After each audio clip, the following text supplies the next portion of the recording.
Human beings are always largely hidden. We're like icebergs. There's a part that is seen in public, and then there is the greater part of us that is below the water level. And the great believers in history, the great awliya, they are always hidden people, even though they may appear in a way like Malcolm appeared as public figures, public personas who accomplish great things. In reality, they are much greater than that. At this point, the most important lesson to take from Malcolm, I believe, is the imperative of creating institutions. Instinctively and from his experience, that ideas and charismatic people are not enough, that they have to be institutionalized. Institutions are arrangements that allow us to strengthen the individual and that allow us to amplify the strengths of the individual. It might have a physical base, if you will, a headquarters. It might not. The family is a human institution.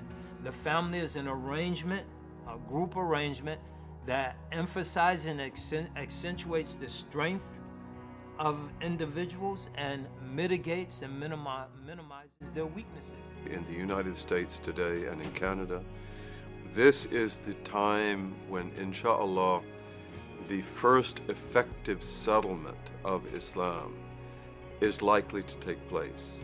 The first effective settlement of Islam means that we establish a cultural and historic settlement of who we are, what we are, how we live, the way we treat others, the way we interpret the religion. And this will affect the way that Islam goes forward for decades, even centuries to come. And again, this is why institutions are so critical. I used to run track. I ran relay, 4x110. You get the baton and you pass it on. You drop it, everyone loses. People before us passed us this baton, and in the 20th century, it was a hard leg of the race. It was a time of colonization at the beginning of the century. It was a time of nationalist and secularist, socialist, communist regimes who inherited the states that were carved out by the colonizers. There was open war on Muslim culture, customs, belief were denigrated, ridiculed. It was difficult to be a Muslim. But despite all of those hardships, that baton was put in our hand. Are we going to drop it? Are we going to pass it on?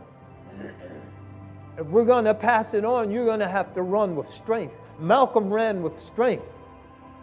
Malcolm ran with strength, and Malcolm was one of the people that passed us that baton. And he passed it on with his blood, not with his words, with his blood. You're going to drop it, or you're going to get in the race, run hard, and pass it on to those after you. That is the question before us.